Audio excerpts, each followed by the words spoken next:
Hey, what's up guys, and welcome to part 27 of Uchiha Naruto the Sage.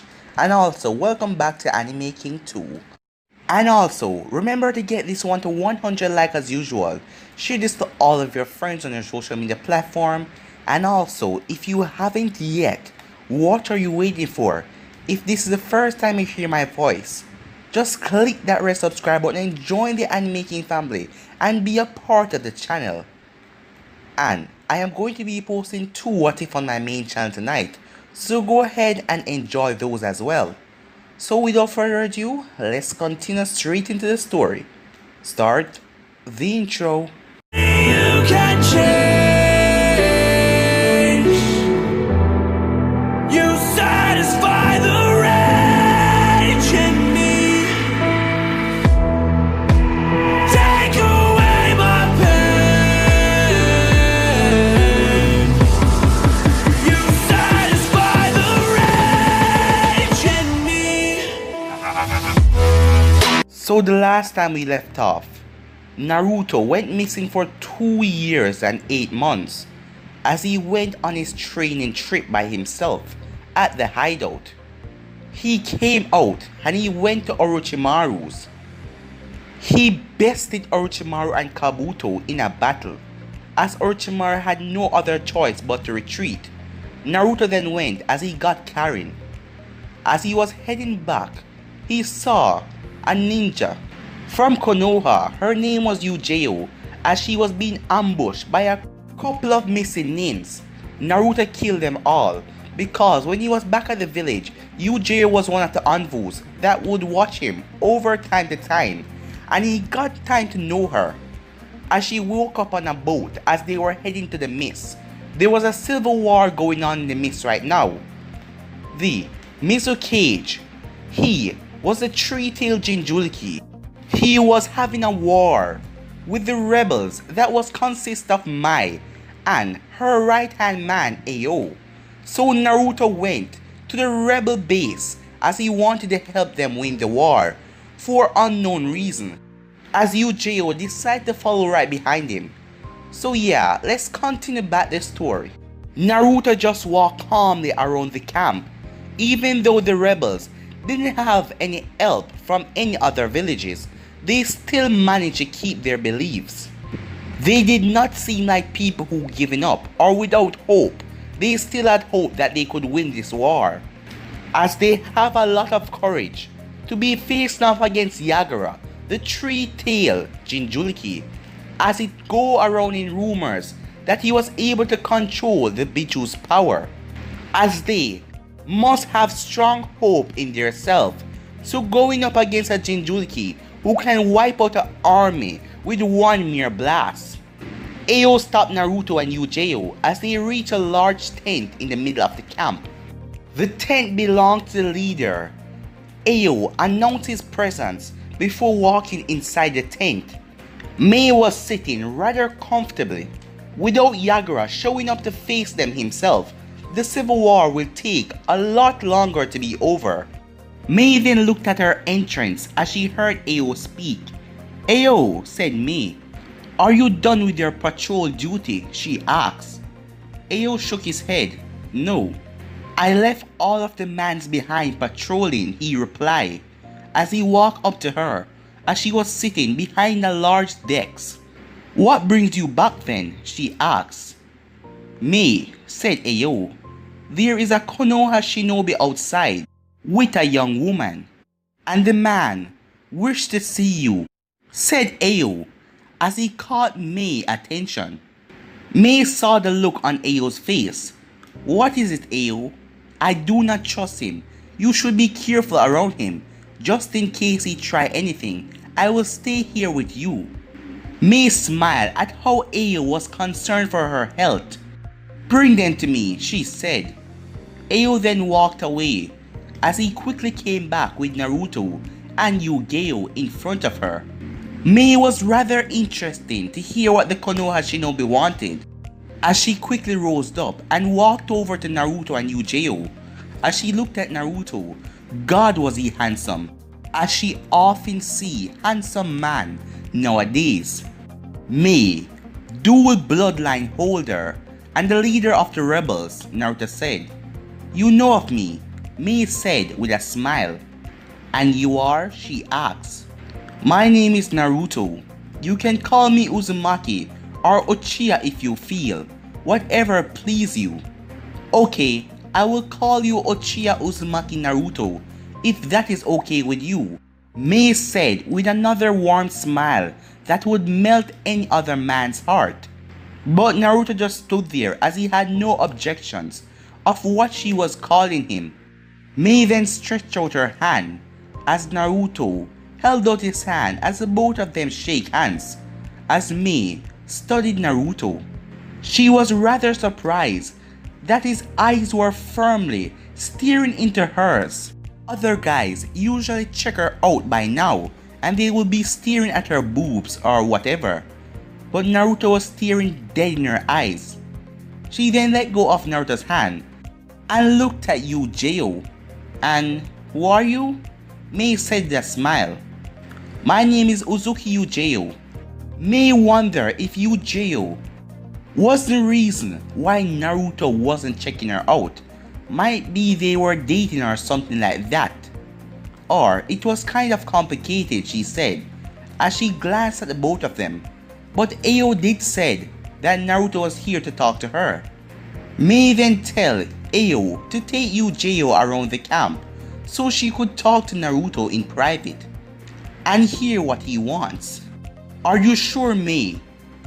As Ayo thought to himself, leaving her with someone who possessed the sharingan is really bad, as there were some rumors that Yagura was being controlled by a sharingan genjutsu. Ayo, Mei said as she warned him not to question her orders. He nodded as both he and Uchiha left. Mei then showed Naruto a chair right next to her as he unstrapped his gunbei and placed it next to him. As he then looked at Mei, Mei still had her smile on her face. It did not bother Naruto. It didn't bother him if she smiled or not. So Naruto, why did you want to see me? Mei asked. I am here to offer my service. Naruto replied, Service? You are from Konoha. Were you sent here to help by your Hokage? Mei asked curiously. No, the Hokage doesn't even know that I'm here. Naruto replied. Then why? She asked. I want to test my strength and a few new jutsus. I also want to put an end to Yagura. He is making Jinchuriki and the Uchiha look bad, Naruto replied, as he also heard about the rumor that Yagura was being manipulated by a powerful genjutsu cast by the Sharingan. Naruto wasn't sure if it was true, but all of the information that Zetsu had brought back to him proved that the man was not himself. At first, Yagura was a peaceful man, and overnight he changed and wanted to wipe out everyone with a rare bloodline. So, that showed that he's really being controlled. Mei looked at Naruto curiously. So those are your reasons? You have no hidden agendas. No, Naruto replied simply. Mei nodded. You are just one young handsome man. How do you think that will change things for us? Numbers are of no concern. Only thing matter is quality. You people always underestimate the power of a Uchiha. Naruto replied calmly. No, not at all. I am not underestimating the power of a Uchiha. I am just curious. How can you make things turn in our favor? Mei stated honestly. I know everything that has been going on in this camp. I know that you have tried to force Yagura to come out and face you guys, but with no success. But I can do that for you. How? Mei asked. I have my ways, Naruto replied with a smile, as he thought of ways to force Yagura into battle. Mei noticed a smile. This was the first time he smiled since he came in here. Care to tell me all this way of yours? She asked curiously. Naruto looked at her for a moment. She was not going to let it go unless he told her what she wanted to know. As he motioned for Mei to lean in closer to him, as she did it without any worry. I have the Kyuubi on my side. I can summon it to destroy Yagura forces, Naruto whispered in her ear. Mei's eyes widened as she heard the name Kyuubi. Last time she heard of the Kyuubi is when it attacked Konoha, as she heard the fourth Hokage died while sealing it. As she then noticed that Naruto looked like the fourth Hokage, except for the Sharingan eyes. As she knew that the Kyuubi was the strongest Biju, and if they had that on their side, it will be no doubt that they will win this war. Tell me, are you related to the Yondaime Hokage? You look like him, Mei asked. A lot of people say that, but no, I am not related to Minato. As Mei noted, that Naruto didn't call him the Yondaime, the fourth Hokage. He called him by his real name, Minato, with a harsh tone in his voice. I find it hard that you can summon the Kyuubi. Last time I checked, it was sealed. It was indeed sealed, but not anymore, Naruto said. You will get to see it in a few days. Mei was quiet for a moment. Naruto did not seem to be the kind of person who joked, and he also sounded truthful. Though she could not guess what he was thinking, he always had that same expression on his face after he finished talking. It was just emptiness. Fine, I will take your word for it, till I see the Kyuubi. I would have accepted your help anyway, regardless how strong you were. Right now, we need all the help that we can get to end this war, Mei said truthfully. I will discuss a few things with you tomorrow. I am sure right now you want to rest. Will you and Uchiha share a tent? No, said Naruto. Oh, I thought you and her were. Never mind that. So you're single then? Mei asked him. Naruto raised an eyebrow at her question, but he nodded nonetheless. Good, Mei said with a big smile and a glee in her eye. It is very hard to find young, handsome man single nowadays, she said. Naruto chose to not let his mind wander at Mei's words, so he did not comment it. Follow me, I will be showing you where you will be staying, Mei said, as Naruto picked up his gunbei and followed behind her. As they walked around, Naruto saw that everyone in the village showed respect for Mei, even though she's a woman and she's the leader, because most of them would rather have a man be in charge, but all of them show respect, as some of the mans in the village glared at Naruto for being next to their beautiful leader.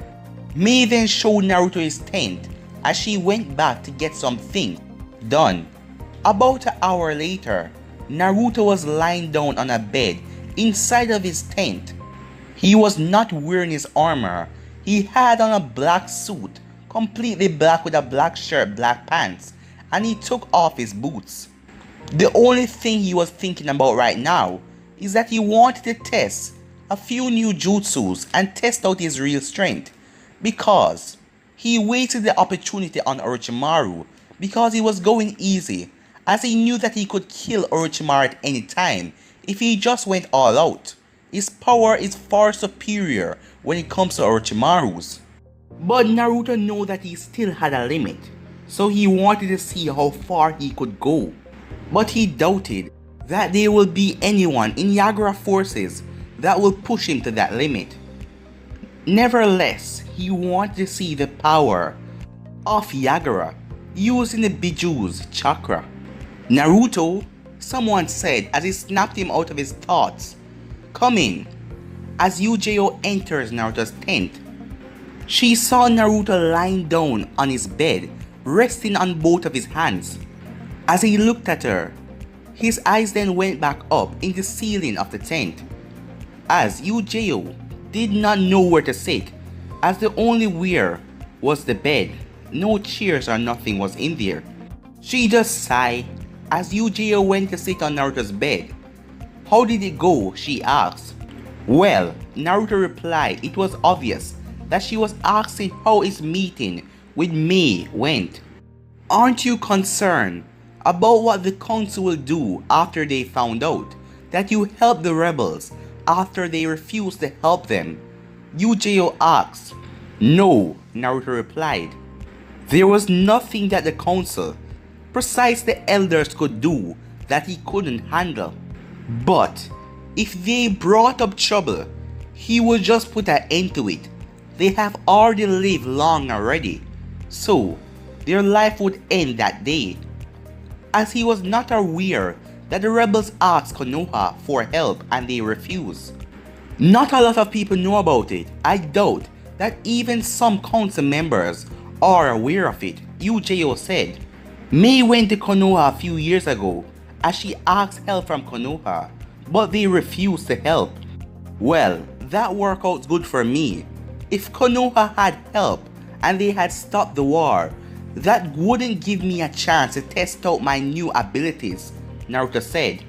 Uchiha brushed it off as she decided not to comment on Naruto's last statement. You don't seem to fear the council, unlike other shinobis who are feared of banishment or execution.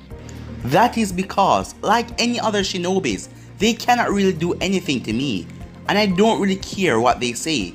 If they banish me, I can just leave the village and return once they're dead, Naruto responded calmly. Uchiha took her eyes off the floor as she looked at Naruto. She could have not believed that Naruto just said something like that. Not even Jiraiya was willing to do something that would get him banished from Konoha. Konoha was his home, but Naruto didn't care, as he had no feelings towards Konoha, as she noticed that Naruto would do things that the council wouldn't like and he wouldn't give a damn. So, how long are we going to be here? She asked. We? Naruto with a raised eyebrow, but he didn't wait for her to reply. I will be here for 2 or 3 weeks, he said. Uchiha nodded. Are you going back to Konoha when you're done here? No, I still had other things to do before that, as his training trip was to take 3 years, so he still had about 3 months before returning to Konoha and face the annoying music of the council, as it would be interested to see what they had in plan for him. Uchiha nodded. It was not her place to tell him to return back to Konoha. If he didn't want it to, she cannot force him, as she knows that Naruto is far out of her league. But she would be in trouble though if the village found out about this, because all envoys were to force him to return back to the village if they came across him. I guess I should get adjusted to the weather out here then, Uchiha stated, as here it was always cold and full of mist. Hey Naruto, when you found me, did I have my sword with me? As if she's going to stay here with Naruto for a while. She doesn't want her skills to get dull. Yes, Naruto replied. Is it of value to you? He asked. Yes, she replied after a few moments of silence. Do you have it? She asked. No, it is in the Wave Country at Kisara's shop. You will get it when you return back to Konoha, Naruto replied. Thank you for taking it there, she said with a smile, as Naruto made no comment. I better get going, she said, as she stood up and left Naruto back to his thoughts. 3 days later, things were quiet at the rebel camp. Ever since Naruto arrived, he was getting bored of having nothing to do. He always liked to keep himself busy by doing something, but here he had nothing to do. Over the past days, all he do was talk to Mei and Uchiha, as no one else was interested to him, so he didn't talk to anyone else. As now Naruto was standing on a hill, as 3 men and 1 young lady was knocked out as they were at the bottom of the hill. They were spying on Naruto, as Ayo had told them to watch Naruto to make sure that he wasn't up to anything. Naruto got tired of it, so he knocked all of them out, as Naruto was looking up at the moon with his blood red sharingan eyes shining. Naruto narrowed his eyes as he sensed someone. The chakra signature has become quite familiar to him, as Mei climbed up on the hill, holding a small container in her arms. As she was wearing a night dress, different from her usual clothes, as it was blue, as that seemed to be her favorite color. What happened to them? Mei asks, as her shinobis lie under the hill. They are just sleeping. Oh, they must be the shinobis that Ayo sent to spy on you, Mei said. I brought you some food. I was told that you did not collect your meals, she said as she handed Naruto the container. Naruto took it and placed it beside him. The view looked nice from here, and the gentle breeze is refreshing, Mei said. Yes, it does, Naruto replied. You know, every man that I always meet always stare at me. They often looked at me with looks of lust. However, you only look at me once. You did not even look at me while I was looking away, as it was bothering her. Your question being, Naruto asked, why don't you act like other men? Naruto looked at her. I have no interest in seeing what is under your dress, and I do act like others. I just don't think like them. Perhaps it's because you're young and innocent when it comes to women, she said with an innocent smile. My age is of no concern, Naruto said, and I am not innocent. When it comes to it, I know everything about a woman's body. Mei seemed interested about what Naruto just said. So you know everything about a woman's body? Yes, Naruto replied, as he still didn't have an expression on his face. So, have you seen a fully developed woman's body? Yes, said Naruto. And you still act the same way like you did now? She asked him, as Naruto looked at her. There must be something wrong with you. When was that? She asked. 2 years ago, Naruto replied. It was part of my training. One of my goals was to restore the Uchiha clan. I cannot restore my clan if I don't know how to, so I went to a brothel to learn. As it was on him to restore the Uchiha clan, Madara had told him all about making babies and sex, and he also read about it. However, he never actually tried it for himself. One do not look at a jutsu of a scroll and do not test it out. So you know, you will have to look under a woman's dress if you want to restore your clan, right? I am aware of that, Naruto said, as he took the container that Mei gave him. As he stood up, are you leaving? She asked. Yes, I can no longer tolerate this subject, Naruto responded as he began to walk down the hill. Are you just uncomfortable of talking about it with me? Mei asked with a teasing tone, not that it worked on Naruto. No, my mind is not programmed to follow those things right now. The only thing that is programmed to do is try what I came here to do, Naruto said. You talk like your mind is made up of small pieces of technology, like you can program it. As she walked behind him going down the hill, to achieve one's results and goals, one mind must be perfect at such thing, and must be treated like a robot and programmed to do what you came here to do. And I cannot allow myself to be distracted, or I will not achieve my goals. And right now you are proving to be a distraction. Mei followed Naruto from behind. If he called her a distraction, he must have some thoughts, some perverted thoughts creeping in his head. How am I being a distraction? She asked with an innocent look on her face. You flirt too much and you are rather blunt about what you desire, Naruto replied. As it was true, she was always flirting with him whenever she got the chance. Even a blind man would notice. Had it not been for his self-control, he might have already started to flirt back with her. Well, that is because I'm a woman who already know what she wants. Naruto raised her eyebrow. And did such tactics work for you?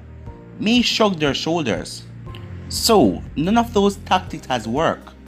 You need to find a suitable mate.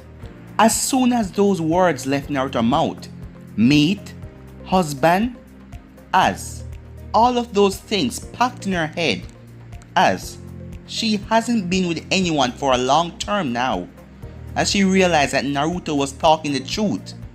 But guys, I'm gonna be ending this episode right here. If you want to see the next part of this, you already know what to do. Like, subscribe, comment down below, and turn on that bell notification to stay posted. But yeah, I'm out for now. Peace.